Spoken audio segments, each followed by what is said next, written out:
नमस्कार दोस्तों, India news के डिजिटल प्लेटफॉर्म पर आप सबका स्वागत है। मैं अभिषेक सिंह।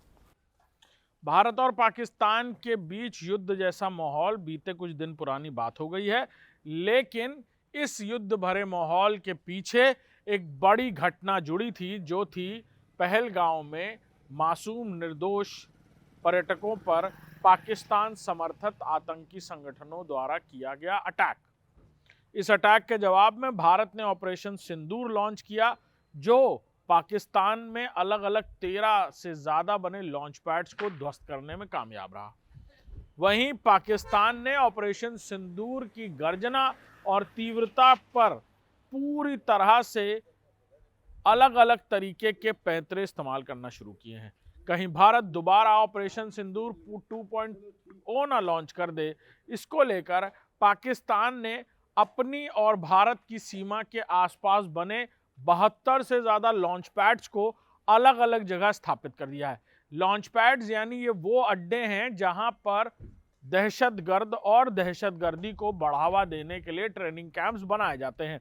यहाँ अलग अलग brain wash camps, training camps, हथियार चलाने के तरीके, बम बनाने के तरीके, मानव विस्फोट यानी ह्यूमन बॉम्ब करने के तरीके भी सिखाए जाते हैं।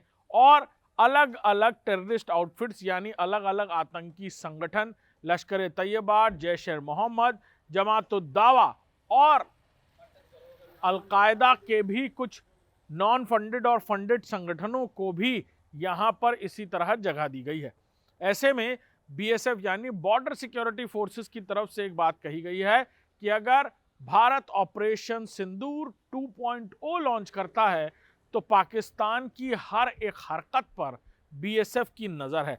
बॉर्डर सिक्योरिटी फोर्सेस की तरफ से ये बात कही गई कि पाकिस्तान किस तरह अपने लॉन्चिंग पैड्स को यानी इन आतंकी अड्डों को कहां कहां पर छुपा छुपा कर स्थापित कर रहा है, इसकी जानकारी बीएसएफ को भी लग रही है।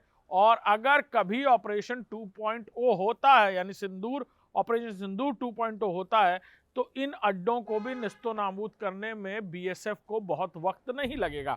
ऐसे में भारत की तरफ से जहां औपचारिक तौर पर प्रधानमंत्री नरेंद्र मोदी ये कहते हुए नजर आए थे कि आतंक और आतंकवाद के खिलाफ भारत की लड़ाई बंद नहीं होगी, चाहे किसी का कोई भी दबाव आए, ये सीधे तौर पर इशारा अमेरिका की तरफ था। अमेरिकी राष्ट्रपति डोनाल्ड ट्रंप इस बात को बार बार कहते हुए नजर आए थे कि भारत और पाकिस्तान के बीच हुई तनातनी में अमेरिकी राष्ट्रपति डोनाल्ड ट्रंप ने भूमिका निभाई और दोनों देशों से बातचीत करके इस पूरी युद्ध जैसी स्थिति पर विराम लगवाया।